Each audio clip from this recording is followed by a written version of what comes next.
अगर आप भी यूपीएससी सीसेट की तैयारी कर रहे हैं तो करियर विल पर करें आईएएस प्रीलिम्स 2025 सीसेट की तैयारी इंडिया के टॉप एजुकेटर्स के साथ, जिसमें मैथ्स सिखाएंगे राकेश यादव सर, इंग्लिश को आसान बनाएंगे सत्येंद्र सर और रीजनिंग में मास्टरी दिलाएंगे पीयूष वार्ष्णेय सर। 27 जनवरी से ये बैच स्टार्ट हो चुका है, जिसकी फीस सिर्फ 999 रुपए है। तो अभी एनरोल करने के लिए अभी डाउनलोड करें करियर विल ऐप। अगर आप भी यूपीएससी सीसेट की तैयारी कर रहे हैं तो करियर विल पर करें आईएएस प्रीलिम्स 2025 सीसेट की तैयारी इंडिया के टॉप एजुकेटर्स के साथ, जिसमें मैथ्स सिखाएंगे राकेश यादव सर, इंग्लिश को आसान बनाएंगे सत्येंद्र सर और रीजनिंग में मास्टरी दिलाएंगे पीयूष वार्ष्णेय सर। 27 जनवरी से ये बैच स्टार्ट हो चुका है, जिसकी फीस सिर्फ 999 रुपए है। तो अभी एनरोल करने के लिए अभी डाउनलोड करें करियर विल ऐप। अगर आप भी यूपीएससी सीसेट की तैयारी कर रहे हैं तो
हेलो हेलो हेलो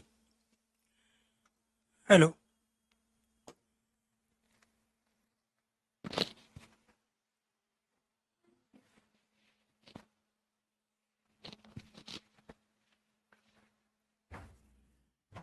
जी नमस्कार साथियों, गुड मॉर्निंग प्यारे दोस्तों, जय हिंद, वंदे मातरम, राधे राधे। आज की जो हमारी क्लास है उसके अंदर टॉपिक चल रहा है हमारा वर्णमाला। और दोस्तों वर्णमाला के अंतर्गत हम व्यंजन के भेद पढ़ रहे हैं और व्यंजन का आज लास्ट और पांचवा जो भेद है वो है उत्क्षेपित या फिर ताड़नजात व्यंजन। व्यंजन के भेद, तो व्यंजन के कुल टोटल कितने भेद होते हैं? 5। और इनमें जो पांचवा भेद होता है वो है हमारा उत्क्षेपित व्यंजन। इससे पहले 4 भेद कल वाली क्लास में आप कंप्लीट कर चुके हो। उत्क्षेपित व्यंजन या फिर ताड़न जात व्यंजन, इसी का ही नाम दूसरा क्या है? ताड़न जात व्यंजन भी इसको बोला जाता है। इनकी जो संख्या होती है वो 2 होती है। इनके अंतर्गत उत्क्षेपित का जो अर्थ होता है वो होता है फेंकना या उछलना। फेंकना या उछलना। अगर मेरी आवाज आप तक सही पहुंच रही है, ऑडियो वीडियो की क्वालिटी बिल्कुल सही है, तो एक बार सारे स्टूडेंट ओके कीजिए, यस कीजिए। आवाज प्रॉपर अगर क्लियर है और आपको जो मैं बोर्ड पे लिख रहा हूं वो उन कलर से सही दिख रहा है तो एक बार सारे स्टूडेंट ओके कीजिए। शिवा यादव, गायत्री, अनुपमा, काजल, त्रिपाठी, रवि, प्रशांत, सोनू यादव, मुकेश, रूपा, अंजलि, सत्यम, भारती, दीपक, मुकेश, सुमित, राज, सत्यम, धर्मेंद्र, उज्जवल, हिमांशु। Thank you. तो ये क्या है, उत्क्षेपित का अर्थ फेंकना या उछलना है। उछलना और फेंकने का यहाँ पे प्यारे दोस्तों जो मतलब है वो ये है कि ये दो जो होते हैं हमारे, एक तो हमारा ये डे होता है और एक ये ढे होता है। जब प्यारे दोस्तों ये इस बिंदी पे आके रुक जाते हैं, ठीक है, उछल के, ठीक है, जब इनको फेंकते हैं तो यहाँ आके टिक जाते हैं, तब हम इनको क्या बोल रहे हैं, उत्क्षेपित व्यंजन। इनकी खासियत क्या होती है,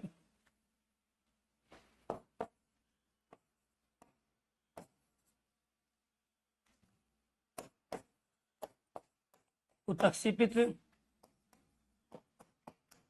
व्यंजन का प्रयोग किसी उत्क्षेपित व्यंजन का प्रयोग किसी शब्द के बीच किसी शब्द के बीच में या किसी शब्द के बीच में या अंतिम वर्ण के रूप में, किसी शब्द के बीच में या अंतिम वर्ण के रूप में ही किया जा सकता है।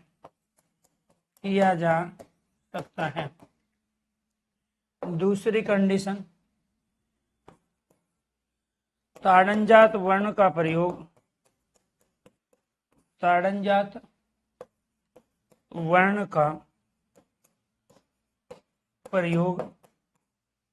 किसी भी शब्द के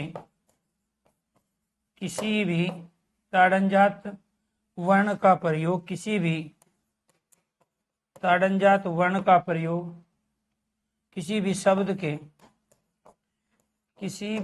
के आरंभ, प्रारंभ या फिर आदि शुरू में पहले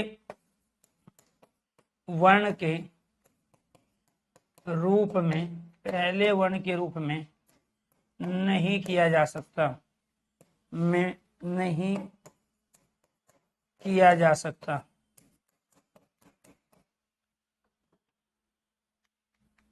नहीं किया जा सकता। है। जैसे हम यहाँ पर लेंगे, ये वाला डे ले लिया हमने और इसके बाद में डे ले लिया। अब इससे जो हम शब्द प्रयोग कर रहे हैं, यहाँ से क्या प्रयोग किया हमने, यहाँ सड़क शब्द का प्रयोग किया, लड़ना का प्रयोग किया, ऐसे ही हमने यहाँ डंडा का प्रयोग किया, डंडा। तो यहाँ इसके अंदर हमने मेंढक शब्द का प्रयोग किया, पढ़ना का प्रयोग किया। ऐसे ही यहाँ हम गढ़ का प्रयोग कर रहे हैं, चढ़ का प्रयोग कर रहे हैं। प्यारे दोस्तों, यहाँ पर जो ये बिंदी है ये शब्द के बिल्कुल बीच में है, यहाँ पे भी बीच में है, यहाँ पे भी बीच में है और ये भी शब्द का बीच में अर्थात मध्य में। और यहाँ शब्द के हम अंतिम वर्ण के रूप में कर रहे हैं, यहाँ शब्द के अंतिम वर्ण के रूप में और इसमें भी शब्द के अंतिम वर्ण के रूप में हमने यहाँ पे ये प्रयोग किया है। ठीक है, तो ये आपको ध्यान रखना है। जब भी हम कहीं इसमें प्रयोग करते हैं, जैसे आपने देखा होगा कई वर्तनियों को इस रूप में, जैसे यहाँ पे आपने ढेर शब्द का प्रयोग कर दिया, ठीक है, जैसे आपने डेयरी का प्रयोग किया, यहाँ पे बिंदी लगी होती है, ढेर शब्द का प्रयोग किया, यहाँ बिंदी लगी होती है, ढक्कन का आपने प्रयोग किया, ढक्कन का यहाँ बिंदी लगी होती है। तो ये अपने आप में गलत वर्तनियां हैं, क्योंकि आपने यहाँ पहले वर्ण के रूप में आपने इनका जब प्रयोग किया है तो ये क्या कहलाए, अशुद्ध। क्योंकि उत्क्षेपित व्यंजन का प्रयोग, उत्क्षेपित व्यंजन आपके केवल ये दो हैं, डे और ढे, ये किससे बनते हैं, टे वर्ग के वर्णों से ही बनते हैं, इसलिए इनका उच्चारण वही होगा जहां टे ठे डे ढे का उच्चारण करते हैं। तो जब भी आप इसके नीचे यहाँ पहले वर्ण के रूप में किया, इसमें भी प्रथम इसमें भी प्रथम, तो ये क्या है आपने यहाँ पहले वर्ण में प्रयोग अगर किया, पहले वर्ण में प्रयोग, तो अशुद्ध वर्तनी होगी। तो क्या होगी आपकी वो अशुद्ध वर्तनी, पहले वर्ण में प्रयोग करेंगे और ये क्या है, सारी की सारी शुद्ध वर्तनी है। तो इसका मतलब ये हुआ कि जब भी आपको किसी शब्द के बीच में ये मिले या अंतिम वर्ण के रूप में मिले और ये भी किसी शब्द के बीच में अंतिम वर्ण के मिले, तो इनके नीचे बिंदी लगाना आवश्यक है। और यहाँ इस बिंदी का हम कोई प्रयोग नहीं कर रहे, यह अनुस्वार नहीं है, न इसके स्थान पे हम किसी वर्ण को लेके आते हैं, ठीक है। जब हम उच्चारण करते हैं ऑलरेडी इसका सड़क ही प्रयोग कर रहे हैं। बस अंतर इतना है कि जब हम यहाँ डे का प्रयोग करेंगे तो हम झटके के साथ इसको उच्चारण करेंगे, क्योंकि उत्क्षेपित का अर्थ क्या होता है, फेंकना, उछलना। तो इसका फेंकना उछलना क्यों, जब भी हम डे का प्रयोग कर रहे हैं नॉर्मली, एक तो हमने सड़क प्रयोग कर लिया, एक सड़क, तो जब हम इस पे आ रहे हैं तो इसका उच्चारण करते समय तो हमने एकदम झटके के साथ इसका उच्चारण किया, ठीक है। ऐसे ही जब हम इसका प्रयोग कर रहे होते हैं पढ़ना में, तो वहां डे पे हमारा जोर होता है, पे पे इतना जोर नहीं होता है, इसी वजह से इसको फेंकना या उछलना कहते हैं उत्क्षेपित को। तो ये क्या है प्यारे दोस्तों, आपका पांचवा व्यंजन का भेद है। बाद के जो दो भेद है, एक तो संयुक्त व्यंजन, एक उत्क्षेपित व्यंजन, ये ऊपर के तीन भेदों से ही बने हैं, जिसमें स्पर्श व्यंजन को हमने पढ़ा है, ठीक है। इसके बाद अंतस्थ और ऊष्मस्थ को मिला के पढ़ा है। तो ये थे आपके व्यंजन के भेद। अब आज जो आपको नई चीज करनी है वो है अयोगवाह वर्ण। वर्ण का तीसरा भेद है, और वो कौन सा है प्यारे दोस्तों, आपका अयोगवाह वर्ण। तो अयोगवाह वर्ण कौन से होते हैं, जिन वर्णों का योग, जिन वर्णों का योग ना तो स्वर में, मैं एक ही साथ लिख देता हूँ, जिन वर्णों का योग स्वर व व्यंजन वर्ण में, जिन वर्णों का योग स्वर व व्यंजन वर्ण में ना हो पाया हो,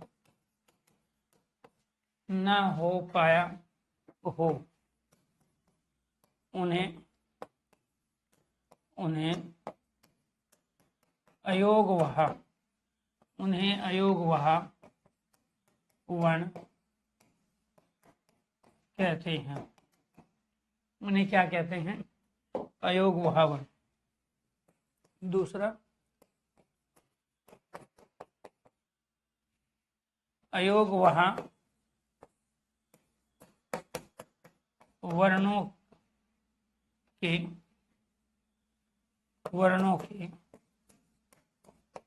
मूल भेद दो ही होते हैं। इनमें हम एक प्रयोग करते हैं अनुस्वार के रूप में और एक पढ़ते हैं हम विसर्ग के रूप। कुल अयोगवाह वर्णों की संख्या, कुल अयोगवाह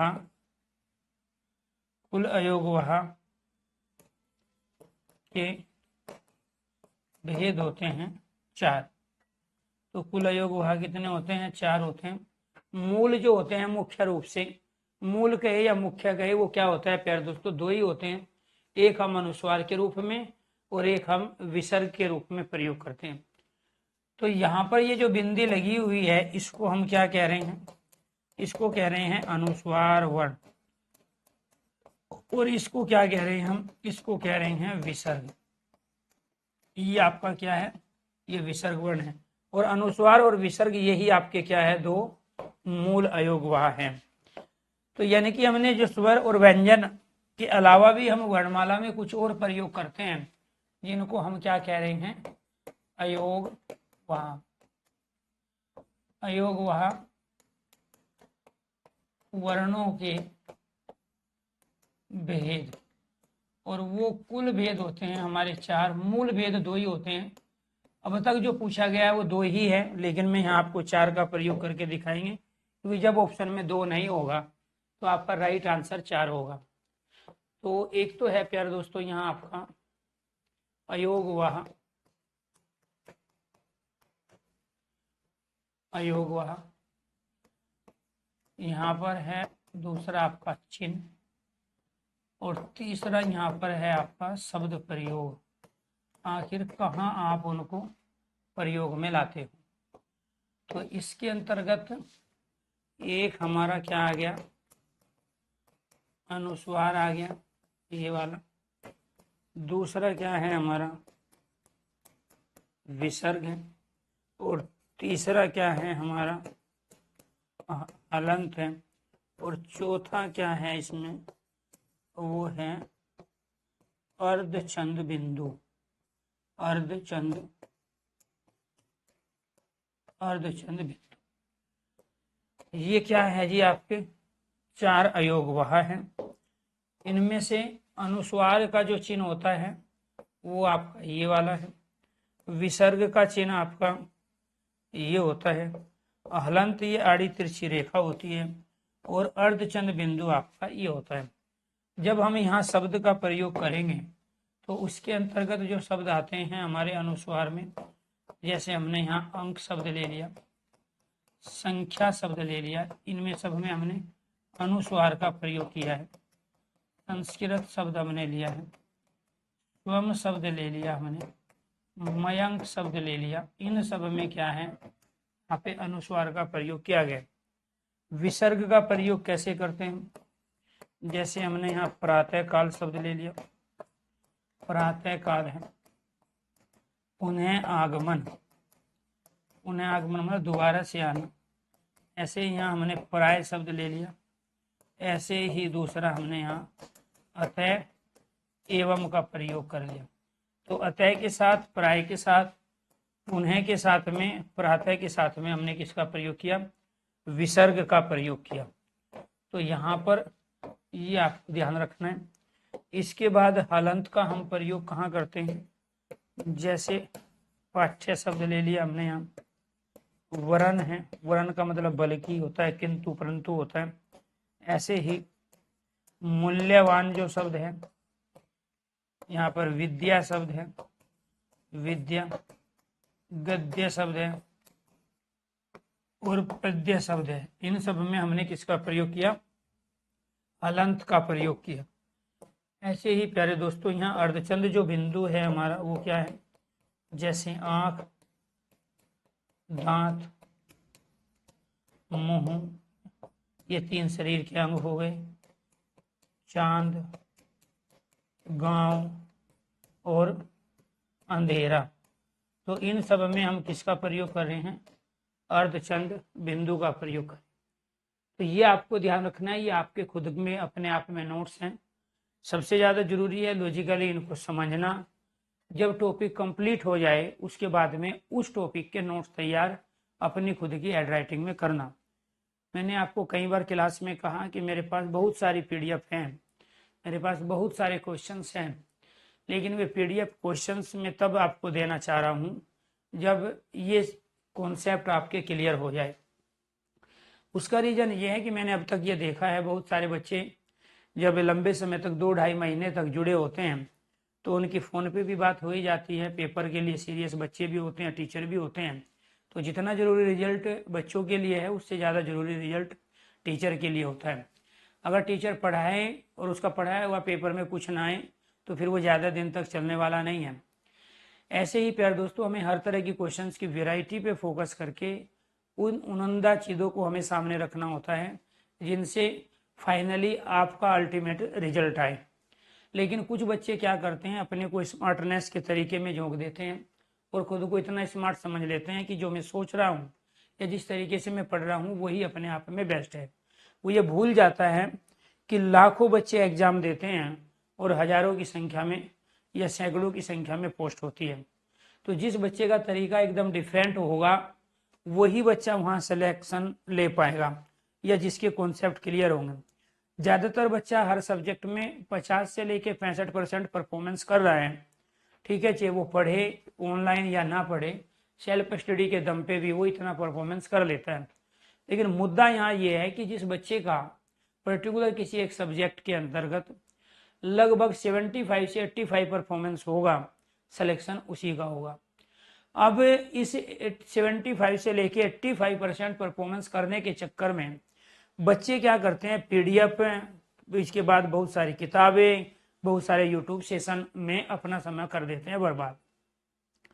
मैं अगर आपको 100 पीडीएफ देता हूँ, मैं ईमानदारी से कह रहा हूँ, अब तक मेरा अपना अनुभव है कि बहुत सारे बैच में ऑनलाइन लेके आया, आज तक मुझे एक भी बच्चा ऐसा नहीं मिला जिसने सारी पीडीएफ खोल के देख लियो।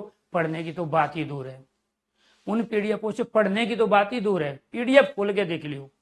मैं इसकी भी 100% गारंटी लेता हूँ कि जितनी किताबें आपके पास हैं, मान के चलो आपके पास 20 किताबें हैं, 10 किताबें हैं, आज तक एक भी किताब उसमें से ऐसी नहीं है जिसका पेज नंबर 1 से लेके और उसका जो अंतिम पेज है वहां पर आप पेंसिल चला के या हाईलाइटर का यूज करके पहुंच गए हो।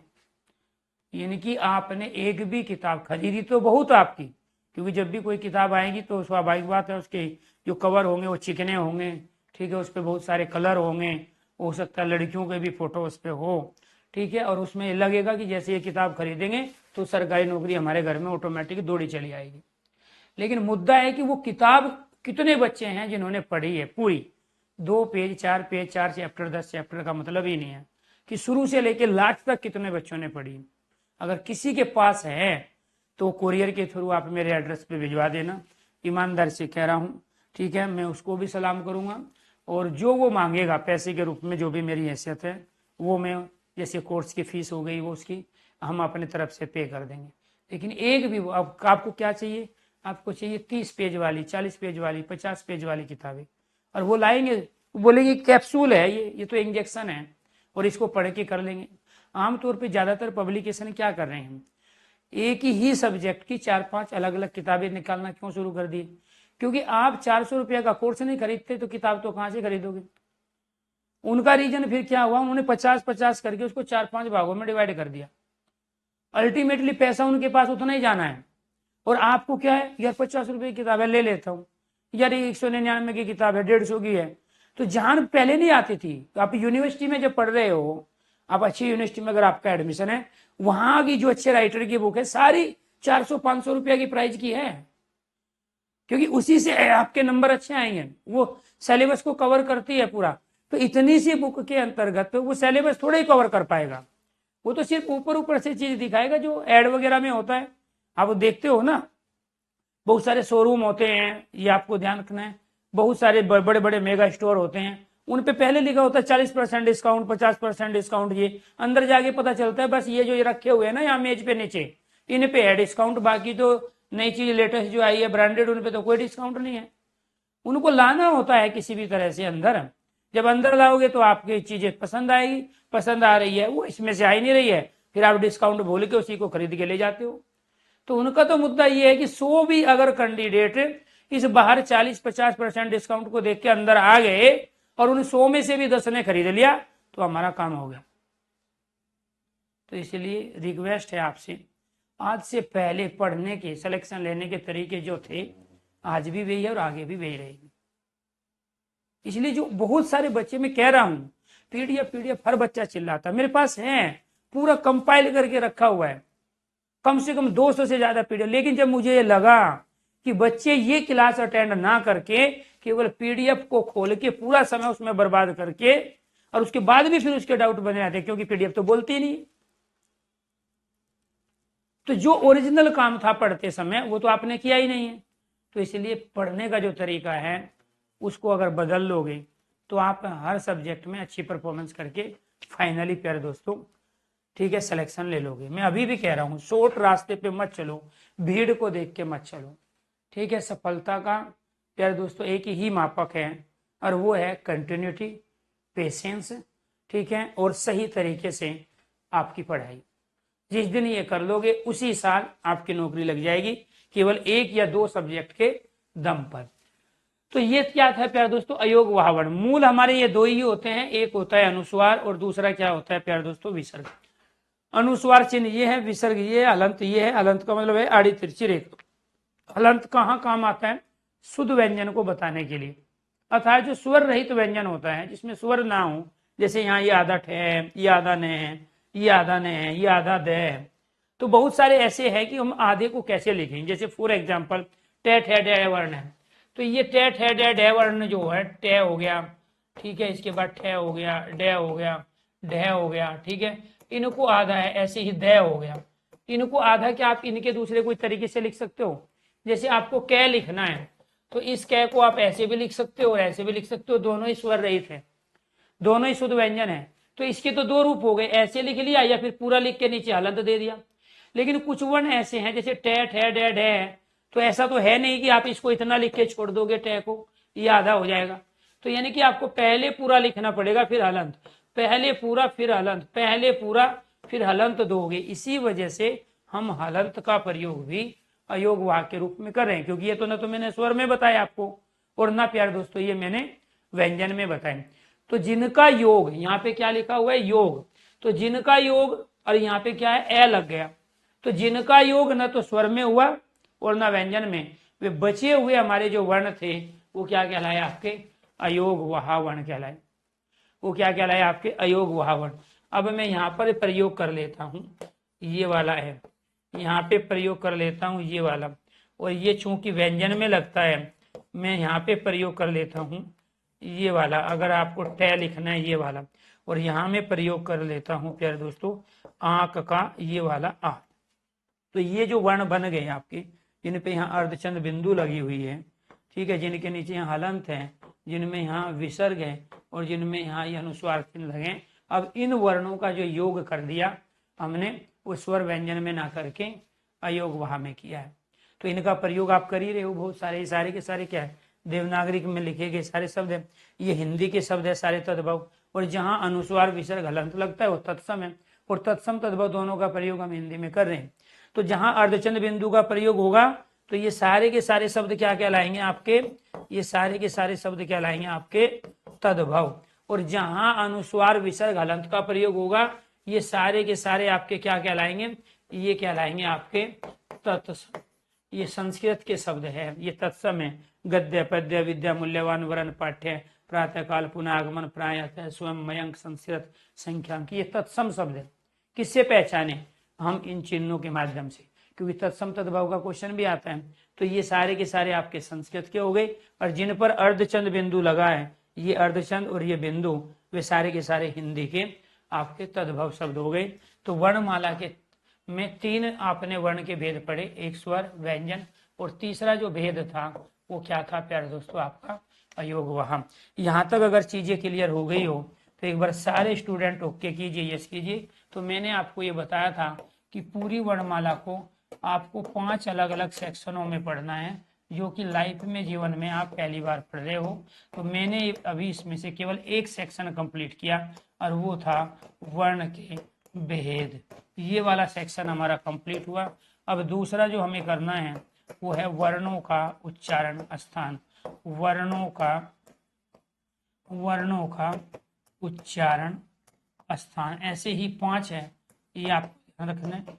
तो वर्णों का जो उच्चारण स्थान है, अब करेंगे हम इनको। तो ये जितने भी हमने वर्ण पढ़े हैं, कितने वर्ण पढ़े हैं पूरी वर्णमाला में, ये एक बार आप देख लो। अब फिर इन सभी वर्णों का उच्चारण कहाँ से करेंगे वो फिर हम कंप्लीट करेंगे।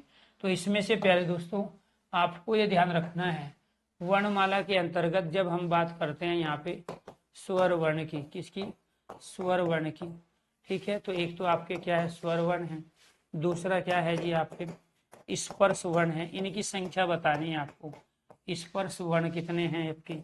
फिर आपको बताना है आपके जो अंतस्थ वर्ण होते हैं, अंतस्थ वर्ण आपके कितने होते हैं, अंतस्थ वर्ण आपके, अंतस्थ वर्ण कितने होते हैं।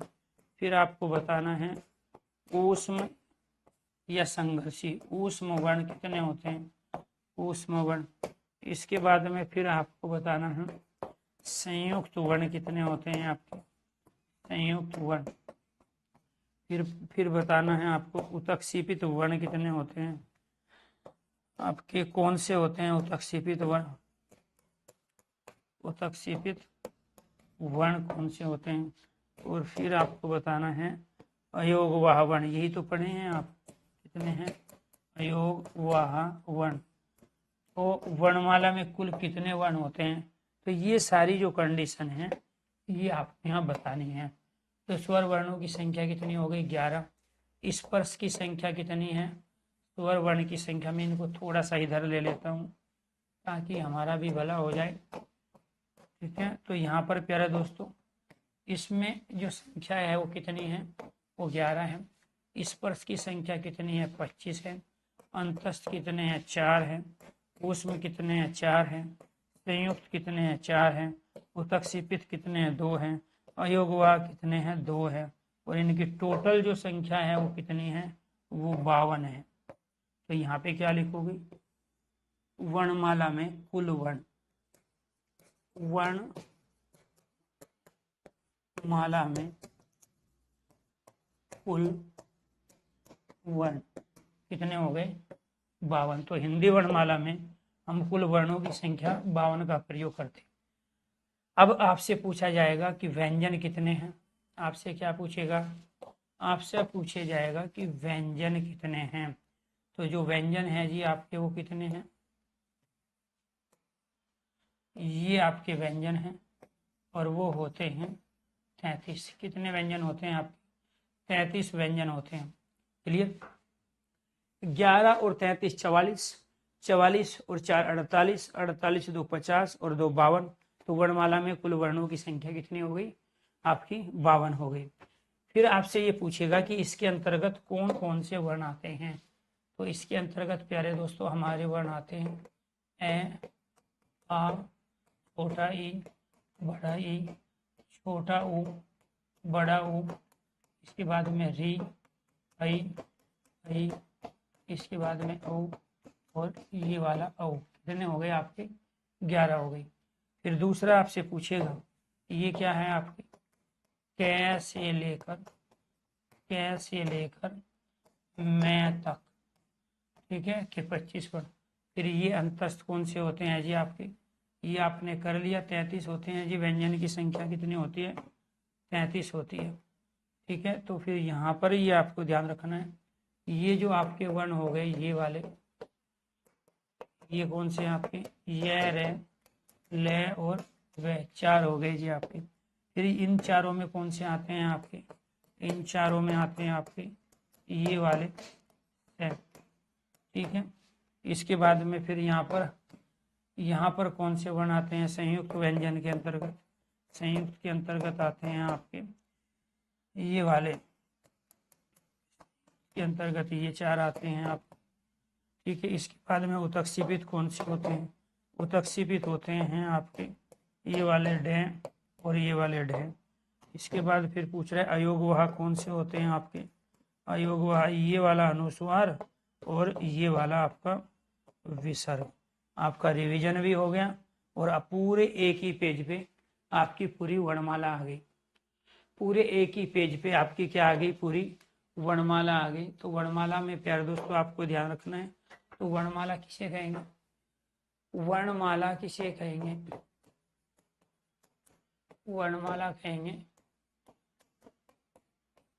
वर्णों के क्रमबद्ध, वर्णों के क्रमबद्ध समूह को वर्णमाला कहा जाता है, कहा जाता है। दूसरी परिभाषा वर्णमाला की हम क्या देंगे, वर्णों का व्यवस्थित समूह।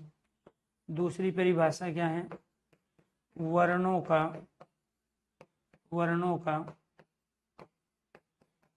का व्यवस्थित या सुव्यवस्थित, व्यवस्थित या सुव्यवस्थित,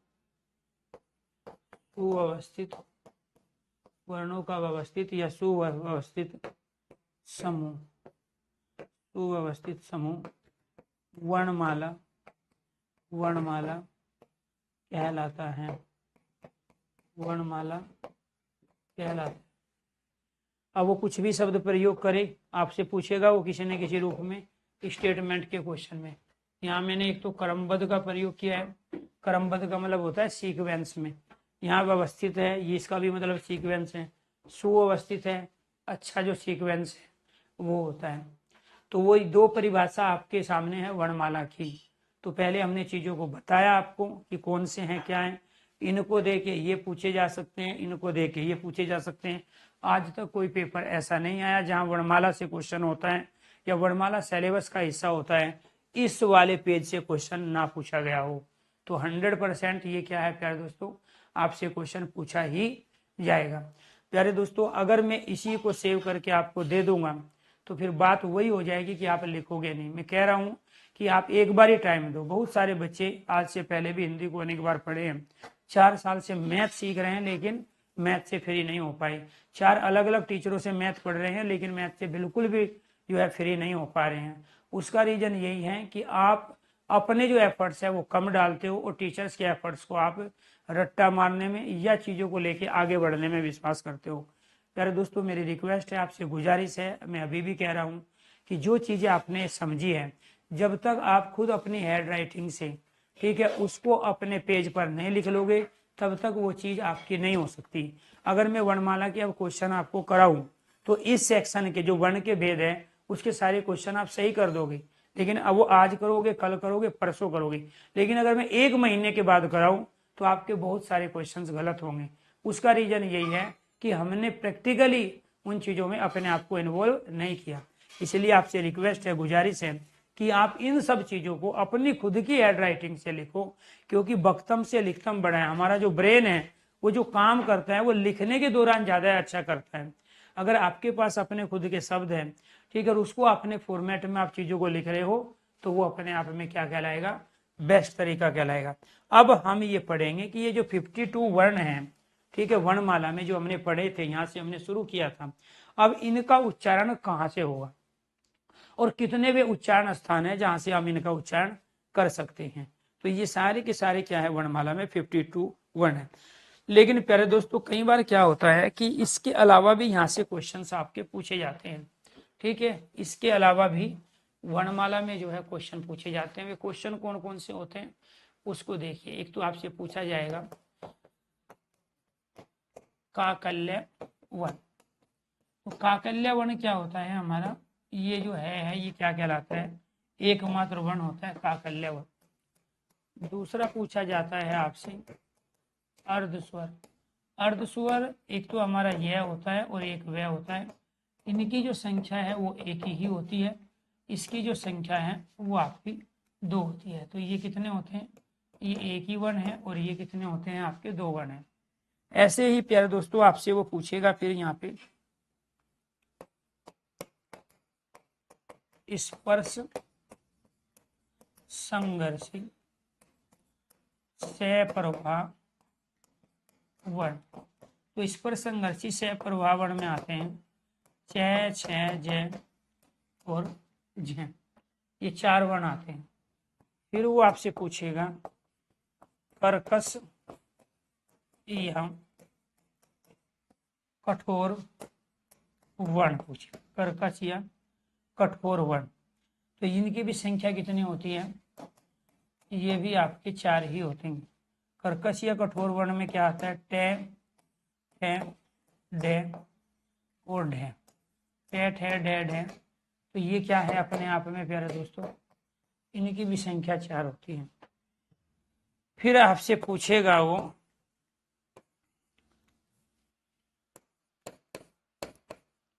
लुंठित।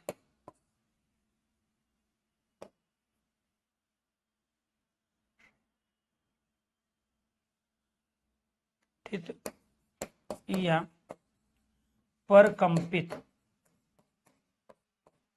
लुंठित या परकंपित वर्ण या व्यंजन। लुंठित या परकंपित, तो वो क्या होता है हमारा, रे वर्ण होता है और ये एक ही होता है। इसमें हमारी जीभ क्या है, लुढ़क जाती है। फिर वो पूछेगा आपसे पार्श्विक या वत्सरीय वर्ण, और वो क्या होता है हमारा ले। ले का जब उच्चारण करते हैं तो जीभ क्या है हमारी बाईपास से निकल जाती है। इस तरह के जो 6 क्वेश्चन हैं अनेक बार पूछे गए और बहुत सारे बच्चों ने उनको गलत किया है। ठीक है, ऐसे ही एक और नाम फिर यहाँ पे आ जाता है हमारा संघर्षी। क्या होता है? संघर्षी व्यंजन। और संघर्षी व्यंजनों के अंतर्गत जो आते हैं वो आते हैं प्यारे दोस्तों हमारे ये वाले से, और इनकी संख्या होती है 4। अब इनको काकल्य वर्ण इसलिए कहा जाता है क्योंकि है का जो उच्चारण होता है ना वो हम कंठ से करते हैं, तो कंठ के कारण, क्योंकि है तो ये ऊष्म के अंतर्गत, ठीक है, और इसमें गर्म एयर निकलती है, लेकिन प्रयोग कहाँ से होता है? कंठ से, जब हम उच्चारण कर रहे हैं। इसी वजह से इसका नाम क्या पड़ गया? काकल्य वर्ण है। अर्ध स्वर कहा गया, तो यानी कि स्वर तो 11 पढ़े आपने, लेकिन उनसे भी जो कम समय लगता है वो इस ये और वह में लगता है। तो इसी वजह से इनको क्या कहा? जो अंतस्थ का पहला और अंतस्थ का अंतिम वर्ण को क्या माना गया? अर्ध स्वर माना गया। ऐसे स्पर्श संघर्षी सप्रभाव वर्ण क्या होते हैं? जिनमें स्पर्श भी हो और घर्षण भी हो, स्पर्श भी और घर्षण भी हो, और वो घर्षण कंटिन्यू बना रहे, तो वो क्या है? चे छे जय जय। सबसे ज्यादा जोर अगर लगता है किसी वर्णों को उच्चारण करने में तो वो चे छे जय जय में लगता है। इसी वजह से इनका नाम पड़ गया स्पर्श संघर्षी सप्रभाव। कर्कश या कठोर वर्ण, जब हम इनका उच्चारण करते हैं तो इनसे जो साउंड निकलती है, इनसे जो ध्वनि बाहर आ रही है उच्चारण करने के दौरान, वो ध्वनि अपने आप में कर्कश है, वो ध्वनि कठोर है, वो किसी को भी प्रिय नहीं लगती है। तो इसी वजह से टे ठे डे ढे ये 4 वर्ण जो कि टे वर्ग के पहले 4 है, ये चे वर्ग के पहले 4 है, इनमें 5वां नहीं लिया गया, तो ये कर्कश या कठोर कहलाए। लुंठित या परकंपित, जब हम रे का उच्चारण कर रहे हैं तो आप अपने मुख के अंतर्गत थोड़ा सा महसूस कीजिए। रे का उच्चारण करते समय रे, जब आपने रे का प्रयोग किया तो जो आपकी जो जीभ है वो लुढ़क जाती है। वो जीभ क्या कर रही है? आपकी रे का उच्चारण करते समय लुढ़क रही है। इसी वजह से इसका नाम क्या पड़ गया? लुंठित पड़ गया। लुंठित मतलब लुढ़कना, ठीक है। पर कंपित यानी कि वो कंपन है, वाइब्रेशन है। रे, देखो रे क्या कर रहा है, जब वो ऐसे होती है ना तो ऐसे 2-3 बार हिलती है।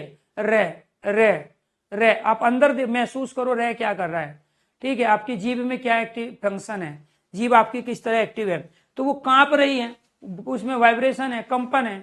इसी वजह से रे का उच्चारण करते समय जो फंक्शन बना हमारे मुख के अंतर्गत, उसकी वजह से लुढ़कना और कांपना नाम पड़ गया लुंठित और परकंपित है। पार्श्विक या वत्सरीय वर्ण वो क्या होता है? हमारा लय। जब लय का उच्चारण करते हैं तो आपकी जो जीभ है वो ऐसे ना रह के ऐसे तिरछी हो जाती है, तो आड़ी तिरछी जब हुई तो यहाँ बाईपास से हवा निकल जाती है। तो पार्श्विक का मतलब क्या है? बाईपास। तो बाईपास सर्जरी किसको बोलते हैं? जो साइड से की जाती है। तो यहाँ आपको ध्यान रखना है कि यहाँ पर हम इसका जो प्रयोग कर रहे हैं लय का, जब उच्चारण करते हैं तो हमारी जीभ सीधी ना रह के तिरछी हो जाती है इस पोजीशन में, और जैसे इस पोजीशन में हो जाती है तो इसके बाईपास से एयर शरीर से बाहर आती है, जिसकी वजह से इसका नाम पार्श्विक या वत्सरीय वर्ण या व्यंजन पड़ गया। क्योंकि पर जितने भी वर्ण हैं वो सारे तो स्वर है या व्यंजन है या फिर वे अयोगवा है। संघर्षी इसलिए कहा गया कि जब प्यारे दोस्तों हम इनका उच्चारण करते हैं तो इनमें सबसे ज्यादा रगड़ होती है, और जब सबसे ज्यादा रगड़ इसमें लगती है तो इसी को हम घर्षण कहते हैं, और वही घर्षण यहाँ संघर्ष कहलाता है। बिना संघर्ष के घर्षण होता ही नहीं है, और यही कारण है कि उसमें संघर्ष होता है तो हवा भी गर्म आती है, ठीक है। तो इनकी संख्या कितनी है? 4। या तो वो इनकी संख्या पूछ लेगा या पूछ लेगा कौन से अर्धस्वर है, कौन से निम्नलिखित में से अर्धस्वर नहीं है। आप में से कई बच्चे ऐसे हैं जो आगे आगे भागे जा रहे हैं, ठीक है। जो चीज बता रहे हैं उस पर फोकस है नहीं, क्योंकि ये तो चीज आपने पढ़ ली है। जब क्वेश्चंस पूछे जाते हैं तो फिर आप यहाँ से क्या कर देते हो? गलत करते हो। तो प्यारे दोस्तों अब बारी हमारी किसकी आ गई? अब बारी आ गई हमारे यहाँ उच्चारण स्थान की। लेकिन उससे पहले हम आपके डाउट लेंगे। वर्णों का उच्चारण स्थान, वर्णमाला का क्या है? हमारा दूसरा सेक्शन है वर्णों का उच्चारण स्थान। वर्णों का उच्चारण स्थान, ये जितने भी हमने वर्ण पढ़े हैं इन सब को हम 8 अलग अलग जगह से उच्चारण करते हैं, और जो 8 अलग अलग जगह से उच्चारण करते हैं उनमें से पहला उच्चारण स्थान है हमारा अकु है विसर्ज्य नाम, अकु है विसर्ज्य नाम कंठ। तो ये जो पहला उच्चारण स्थान वो क्या है हमारा अकु है विसर्ज्य नाम कंठ। तो ये ध्यान रखना है। यहाँ पर प्यारे दोस्तों इसमें से हमने क्या ले लिया, इसमें से ले लिया हमने यहाँ पर ये वाला ए, और ये जो मात्रा आई है वो की, इसका मतलब हो गया वर्ग। ये जिसके साथ आती है तो इसका मतलब ये कै के साथ आई है तो कै वर्ग, चै के साथ ये मात्रा आएगी तो चै वर्ग, तय के साथ मात्रा आएगी तो उसका मतलब क्या हो जाएगा टै वर्ग। इसके बाद में ये क्या हो गया आपका है हो गया, और यहाँ से हमने क्या ले लिया ये आपका विसर्ग जो आप पढ़ चुके हो। तो इस कै वर्ग के अंतर्गत जो प्यारे दोस्तों आपके वर्ण आते हैं वो आते हैं आपके कै, इसके बाद खे, घे, घे, और इसके बाद में ये गै। एक आपका ये हो गया, 5 ये 6, एक 7 और एक ही आपका विसर्ग हो गया। इन 8 वर्णों का नाम का मतलब क्या हो गया नाम वाले।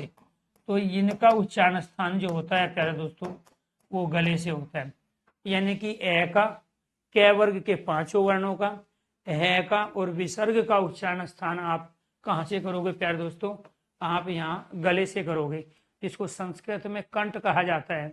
वो वहाँ ऑप्शन में आपको गला नहीं देगा, ये तो मैं आपको समझाने के लिए बता रहा हूँ। वो आपको क्या देगा कंठ देगा। तो आप इन वर्णों का उच्चारण जब करते हो तो आप यहाँ गले पे हाथ रखो, उच्चारण करो ए, तो देखो आपका गला क्या है खिंच रहा है। कै, खे, गे, घे, यहाँ पे ये वाला हाथ रखो ऐसे और उच्चारण करके देखो कै, खे, गे, घे। तो जब हम इन वर्णों का उच्चारण करते हैं तो इन्वोल्व कौन हो रहा है हमारा कंठ, एक्टिव कौन हो रहा है हमारा कंठ। इसी वजह से ये क्या कहलाए यार दोस्तों कंठ से उच्चारित होने वाले वर्ण कहलाए। 8 ही उच्चारण स्थान होते हैं और एक पर्टिकुलर जगह से हम मैक्सिमम 8 ही वर्णों का उच्चारण कर सकते हैं। 1, 5, 6, 7 और 1, 8। कोई ऐसा है ही नहीं कि आप किसी भी अंग से 9 वर्णों का उच्चारण करो, 10 का करो या 12 का करो। मैक्सिमम 8 ही कुल उच्चारण स्थान होते हैं और पर्टिकुलर एक ही जगह से मैक्सिमम 8 ही वर्णों का उच्चारण होता है। आपका ये 1 हो गया, 5 ये 6, 7, 1 ये विसर्ग 8। अब यहाँ आप नए ये नहीं जोड़ोगे, आपके 8 हो गए, उससे आगे आपको बढ़ना ही नहीं है। तो इसको आप 3 तरीके से कर सकते हैं। वो देगा कि ये बताइए गै का उच्चारण स्थान क्या है। 4 ऑप्शन आपको देगा, कंठ दे देगा, तालु देगा, मूर्धन्य देगा, दंत देगा। आप क्या करोगे गै का उच्चारण करके देखोगे कि उच्चारण हम शरीर के किस भाग से कर रहे हैं, किस पार्ट से कर रहे हैं, किस अंग से कर रहे हैं। गै का उच्चारण के दौरान शरीर का कौन सा अंग एक्टिव हो रहा है, वही उसका उच्चारण स्थान है। दूसरा, आप शीशे के सामने खड़े होंगे और खुद देखेंगे कि हम शरीर के किस अंग को इन्वॉल्व कर रहे हैं गै के उच्चारण करने में। तीसरा तरीका, एक आदमी उच्चारण करेगा, दूसरा देखेगा उस शरीर के किस अंग को इन्वॉल्व कर रहा है। और प्यारे दोस्तों एक तरीका आपके सामने लिखा हुआ है और वो है सूत्र फार्मूला। ठीक है, अकु है विसर्ज्य नाम कंठ। अब ये अकु है विसर्ज्य नाम कंठ क्या है, जैसे मैंने यहाँ पर लिख दिया 55 MB। अब मुझे भारत के पड़ोसी देश याद रखने हैं कि कितने पड़ोसी देश है जिनकी सीमा रेखा भारत की सीमा से मिलती है। तो बड़ा आसान होता है, ठीक है। लेकिन अगर ये मेरे से पूछा जाए कि सबसे कम सीमा रेखा किसकी मिलती है भारत से, सबसे ज्यादा किसकी मिलती है, कुल कितने देश है, तो वो क्वेश्चन बन जाते हैं टफ। तो यहाँ पर फिर हमने भारत के पड़ोसी देशों को याद रखने के लिए वो कितने देश हैं, किसकी सीमा रेखा कम मिलती है, किसकी ज्यादा है, तो हमने 55 MB 2 शब्द याद रखे। और 55 MB का यहाँ मीनिंग क्या होगा, बै से बांग्लादेश, च से चाइना, पै से पाकिस्तान, न से नेपाल, मैं से म्यांमार, बी से भूटान, ए से अफगानिस्तान। 1, 2, 3, 4, 5, 6, 7। तो 7 देश ऐसे हैं जिनकी सीमा रेखा भारत की सीमा से टच करती है। और सबसे ज्यादा किसकी करती है, बांग्लादेश की। सबसे कम किसकी करती है, अफगानिस्तान की। बांग्लादेश के बाद सबसे ज्यादा किसकी करती है, चाइना की। अफगानिस्तान के बाद सबसे कम सीमा रेखा किसकी टच करती है, भूटान की। तो ये इस तरीके से हमारे सारे देश याद हो गए, सीमा रेखा का भी पता चल गया किसकी सीमा रेखा कम और किसकी ज्यादा करती है। सेम यही फार्मूला यहाँ अप्लाई किया गया है। यहाँ ए ले लिया, कु का मतलब कै वर्ग हो गया, यहाँ से ए ले लिया, ये विसर्ग ले लिया, नाम का मतलब नाम वाले, ए के वर्ग के पांचों वर्ण है, और विसर्ग नाम वाले वर्णों का उच्चारण स्थान गले से होता है। तो इस तरीके से भी आप इन उच्चारण स्थानों को याद रख सकते हो। ठीक है, अब मेरी आपसे ये निवेदन है, अनुरोध है कि जो भी डाउट्स है आप अपना डाउट्स कमेंट बॉक्स में कमेंट करके पूछ सकते हो। ईचू यसा नाम तालव, टॉपिक कंप्लीट तो डाउट खत्म। ईचू यसा नाम, डाउट केवल इतने ही हैं, खुजली ब्रेन में आपके केवल तब तक ही है जब तक टॉपिक कंप्लीट नहीं होता। ई हो गया, इसका मतलब क्या हो गया, वर्ग, तो 6 वर्ग हो गया जी। ये यहाँ से क्या ले लिया, ये ले लिया, यहाँ से क्या ले लिया, से ले लिया। इसके अंदर कौन से वर्ण आएंगे, इसके अंदर वर्ण आएंगे हमारे जो पढ़ चुके हो आप, 6 जै झै और ये, 1 और 5 6, 7 और 1 8, 8 उच्चारण स्थान हो गए। अब यहाँ न और मैं ने लोगे, उसका मतलब है नाम वाले। इस नाम का मतलब क्या, नाम वाले वर्णों का उच्चारण स्थान यहाँ क्या है आपका, तालु है। तो यानी कि एक ही जगह से आप मैक्सिमम 8 का उच्चारण कर सकते हो, 1 और 5 6 7 और 1 8। तो ये क्या कहलाया अपने आप में, ईचू यसा नाम तालु।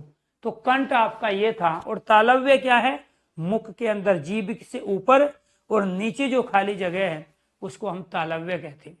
तो जब हम 6 जय का उच्चारण कर रहे हैं तो हमारी जीभ बार बार तालव्य को स्पर्श कर रही है, इसी वजह से इनका उच्चारण स्थान तालव्य कहलाया जी। अब हम लेंगे प्यारे दोस्तों आपके डाउट, बाकी जो इसके उच्चारण स्थान है वो कराएंगे कल वाली क्लास में।